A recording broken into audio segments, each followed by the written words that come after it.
Paz, meus queridos. Bom dia.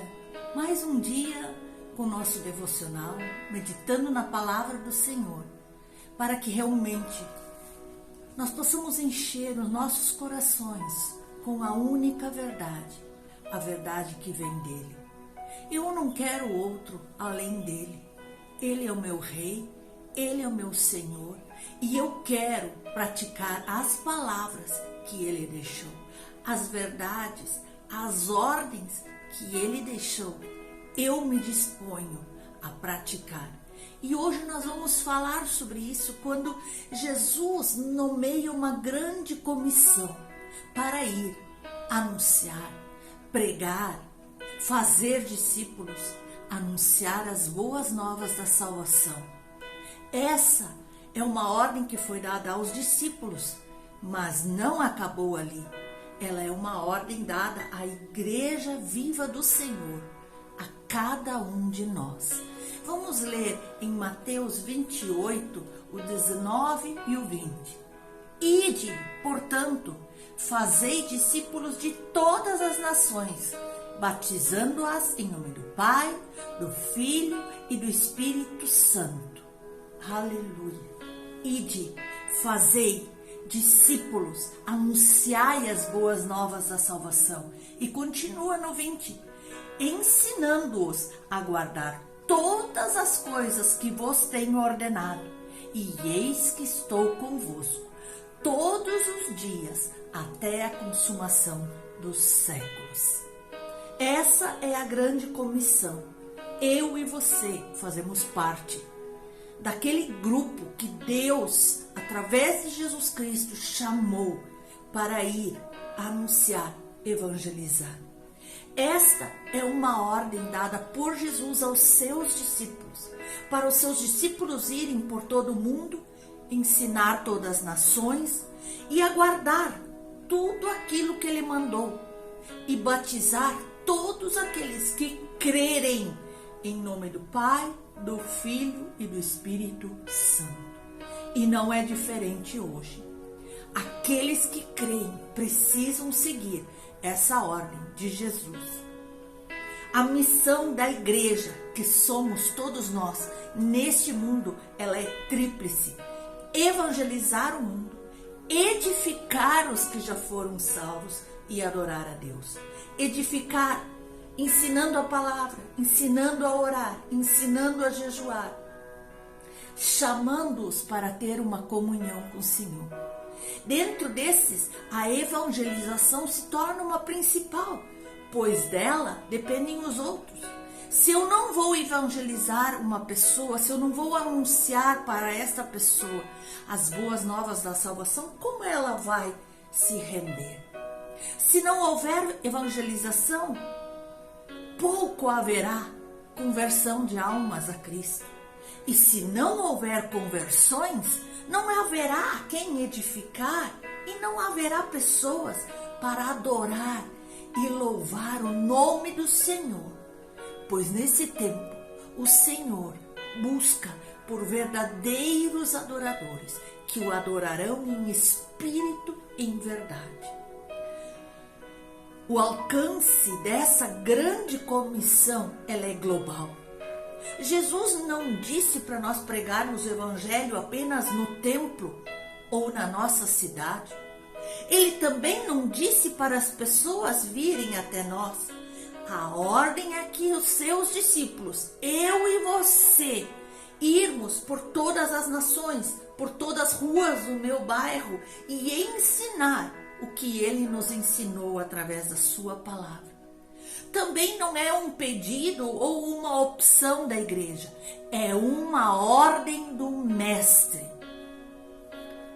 O mundo hoje, como nós vemos, é só parar para analisar as atitudes das pessoas, nós vemos que o mundo está dividido em dois grupos. Os que creem e os que não creem, que acham que é tudo uma bobagem e inclusive zombam do evangelho. Nós não podemos distorcer o evangelho ou nos enganar com um falso evangelho que tenta amenizar a situação dos pecadores. As pessoas que morreram sem Cristo estão eternamente perdidas, sim. Não tem outra saída. Jesus não é um dos caminhos. Ele é o único caminho que nos conduz a Deus. Há muitas pessoas, inclusive até evangélicas, que estão equivocadas sobre isso. Tem pessoas que acreditam que Deus é tão bonzinho e misericordioso e no final vai salvar a todos. Essa é uma heresia e é chamada de universalismo. Não é isso que a Bíblia diz. Jesus diz que os que não crerem serão condenados. Em Mateus 16:16 e também em 2 Tessalonicenses 2:12 diz: para que sejam condenados todos os que não creram na verdade, antes tiveram prazer na iniquidade, no pecado, nas trevas, na carnalidade. Paulo, escrevendo aos Romanos, ele perguntou: como crerão naquele de quem nem ouviram falar? E como ouvirão se não há quem pregue? Eu estou fazendo o meu papel. Eu faço parte da grande comissão e quero sim anunciar as boas novas. Eu quero dizer para você que Jesus cura, salva, liberta, transforma e dá a vida eterna. Existem ainda aqueles que acreditam que as pessoas serão salvas porque sofreram muito ou porque fizeram boas obras. Mas isso também não tem fundamento bíblico. Nós somos salvos pela graça, por aquilo que Jesus fez lá na cruz. E depois, por gratidão, por tudo que Ele fez por nós, nós passamos a fazer boas obras. Mas não são elas que salvam. A humanidade sem Cristo estará eternamente perdida, sem exceção. Jesus Cristo veio a esse mundo como o Cordeiro de Deus que tira o pecado. O único que tem esse poder de nos limpar do pecado é Jesus. E não há possibilidade de salvação fora de Jesus. Portanto, nós precisamos urgentemente comunicar isso para o mundo, para as pessoas que vivem no pecado, que acham que tudo é normal antes que seja tarde demais. O fim dos tempos se aproxima. Estamos preparados? A grande comissão continua hoje. O cumprimento dessa grande comissão pela igreja hoje representa, sim, um grande desafio. Por vezes não é fácil, mas hoje a igreja já dispõe de tecnologia, recursos e uma liberdade religiosa em muitos países para anunciar. Mas há também, meus queridos irmãos, lugares onde a perseguição é intensa, onde ainda há pessoas que são mortas, onde são constrangidas, onde são obrigadas a se calar e não falar mais do Evangelho. Nós temos que orar por essas pessoas, mas a verdade é que muitas vezes temos feito tão pouco em realização a esse evangelismo que Jesus quer de nós. Muitas vezes nós estamos ouvindo uma bela pregação onde explica da salvação e nós nem sequer apertamos no botãozinho compartilhar e compartilhamos com todos os nossos amigos. É uma forma que hoje nós temos com a tecnologia de nós evangelizarmos, quem sabe pessoas até do outro lado do mundo. Se nós vamos analisar esse percentual da aplicação dos nossos recursos, esses tecnológicos que nós temos, nós vemos que pouco usamos para edificar, para engrandecer o nome do Senhor. Muitas vezes usamos nosso celular, nossas redes, para tantas outras coisas. E quando chega na hora de nós mandarmos um evangelho, uma mensagem, um devocional, algo para o nosso próximo, nós nos retraímos, até alguns ficam com vergonha. É preciso haver um despertamento. É preciso haver um despertamento em mim, em você, e perceber que a vida do Senhor está próxima.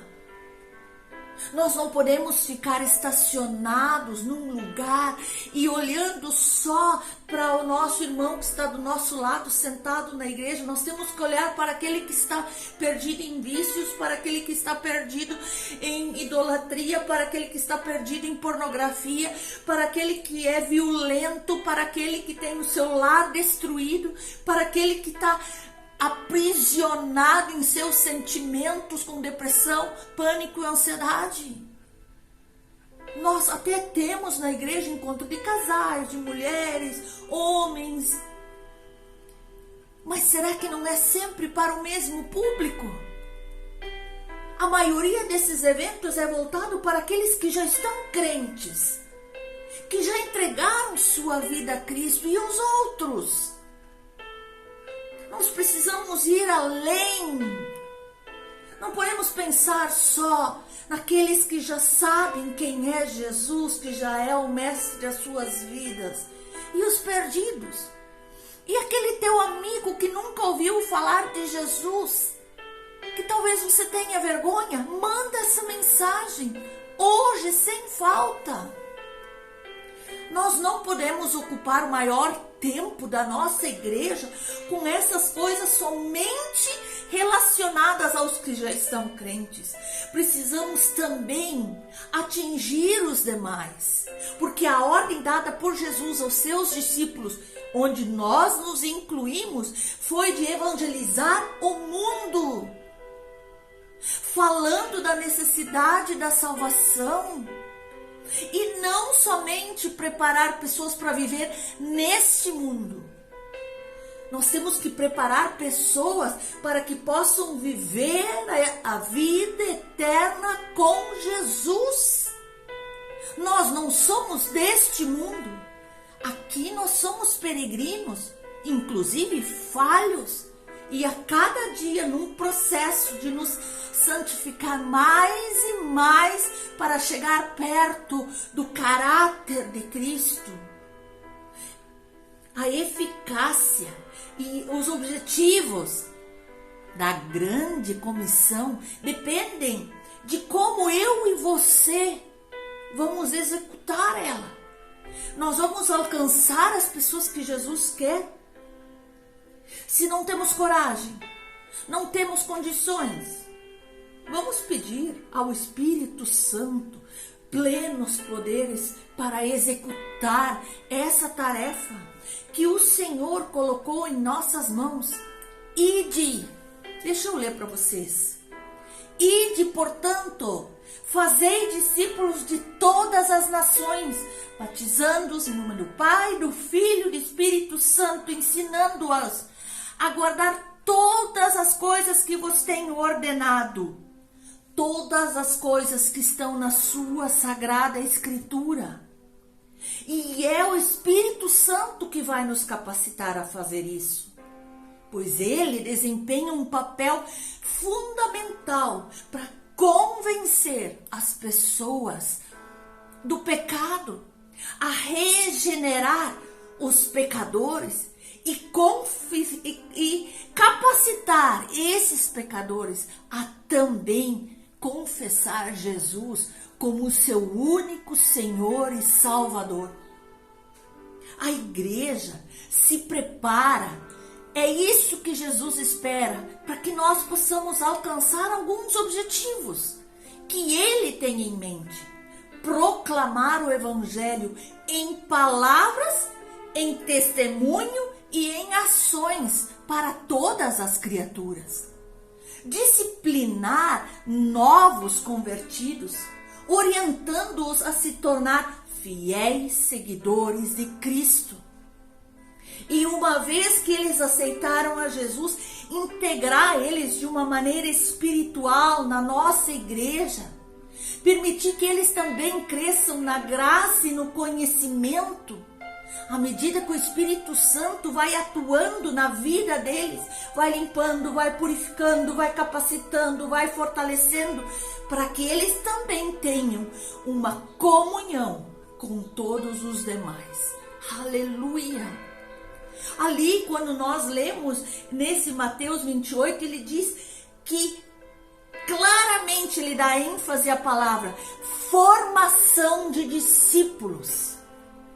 Isso diz que ele é o mestre, nós somos os discípulos, os seus seguidores, e ele quer mais seguidores.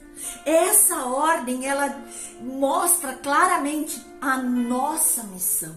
E não é um único ato, um único momento. Até o fim. A formação de discípulos, de acordo com as Escrituras, requer tempo. É como uma sementinha plantada. Ela precisa do seu tempo para germinar, desabrochar, crescer, se desenvolver. Nós vemos que o Senhor dedicou pelo menos 3 anos ao desenvolvimento do caráter dos seus discípulos lá em Jerusalém. Meus queridos, essa é a missão que o Senhor dá para nós. E essa grande comissão, alguns dizem, é só para os apóstolos ou também para hoje? Com certeza, ela não se limita somente aos apóstolos. Essas palavras não foram destinadas apenas àqueles discípulos de Jesus, os originais. E também não só aos pastores, evangelistas e aos missionários. As palavras "ide, fazei discípulos" são dirigidas a todos os seguidores de Jesus Cristo, eu e você. Se nos consideramos seus discípulos, nós temos o chamado, sim, de ir e fazer discípulos. Isso não envolve necessariamente e você tem que agora pegar um avião e ir para o outro lado do mundo, atravessar um oceano. Mas certamente eu tenho condições de cruzar a rua para me conectar com um vizinho que está perdido, um parente que está distante, um amigo que está vivendo uma situação degradante em sua vida. A Igreja do Senhor tem uma missão social e educativa para cumprir nesse mundo. Mas a missão principal sempre será a evangelização. Nada pode ficar na frente da evangelização, de anunciar as boas novas da salvação. A Igreja de Cristo é a agente evangelizadora por excelência, pois o Espírito Santo está conosco e Ele está nos capacitando. E desde a sua fundação, no dia de Pentecoste até hoje, ela é conhecida, antes de tudo, por seu imenso amor a todas as almas perdidas. Nenhum evento, nada é mais importante ou urgente do que ganhar almas para Cristo. Pense nisto. Nenhum evento super pop que você fizer na sua igreja é mais importante do que buscar para Jesus aqueles que estão morrendo sem ter esperança de ver Deus. Aleluia. Essas foram as últimas palavras de Jesus. E ele disse mais: os campos já estão brancos para a ceifa. O tempo é agora. O tempo é agora. A grande comissão envolve toda a igreja. Toda a igreja. O propósito de Deus é o evangelho todo, por toda a igreja, em todo o mundo, a toda criatura. Isso é o primordial na Igreja de Cristo. Você foi alistado para fazer parte dessa maior missão de resgate do mundo. Não dos acidentes naturais, não de acidentes cósmicos, não de uma tragédia humana temporária, mas da perdição eterna. Você foi chamado por Cristo para resgatar almas deste mundo perdido. Fazer discípulos é uma ordem. Jesus não mandou fazer fãs. Quem precisa de fãs são os artistas. Jesus não mandou fazer admiradores. Atores, jogadores de futebol buscam admiradores. Jesus não mandou apenas evangelizar e ganhar almas, abandonando eles quando eles ainda são bebês espirituais. Ele quer discípulos maduros para fazer a sua obra, para continuar o seu reinado aqui. Jesus não mandou apenas recrutar crentes, encher as igrejas de bebês espirituais. Ele quer convertidos maduros que dominem a sua palavra, que não se deixam induzir ou se deixam levar por ventos de doutrinas contrárias, que tenham firmeza da sua palavra. Um discípulo é um seguidor. E isso implica fazer do reino de Deus o seu maior tesouro. Renunciar tudo por amor a Jesus. Isso significa guardar todas as palavras de Jesus. Hoje em dia, nas igrejas, nós vemos que nós temos muita adesão e pouca conversão. Temos muitos ajuntamentos para as mais variadas coisas e objetivos e pouco quebrantamento. Nós temos tantas igrejas cheias de pessoas completamente vazias de Deus e que necessitam buscar ao Senhor e se encher do seu poder, se encher da sua unção. Nós temos multidões, grandes multidões que buscam as bênçãos, mas não buscam a Deus. São religiosos, mas não discípulos de Cristo. Por isso hoje, eu desafio você a pensar seriamente nisso. Saia da sua zona de conforto e comece a evangelizar. Traga almas para Jesus. Diga a eles que Jesus as ama, que Jesus quer perdoar, restaurar o que foi perdido, salvar e dar a vida eterna. Comece agora, meu irmão, minha irmã. Não espere para amanhã, para domingo, para o mês que vem. Comece agora, compartilhando essa mensagem com o maior número possível de pessoas. É tão simples. Muitas vezes não fazemos por comodismo, vergonha. O Senhor nos diz: se você se envergonhar de mim aí na terra, eu vou me envergonhar de você. Não vamos virar as costas para Jesus. Esse é um momento crucial. O tempo é agora. Deus abençoe você poderosamente, em nome de Jesus.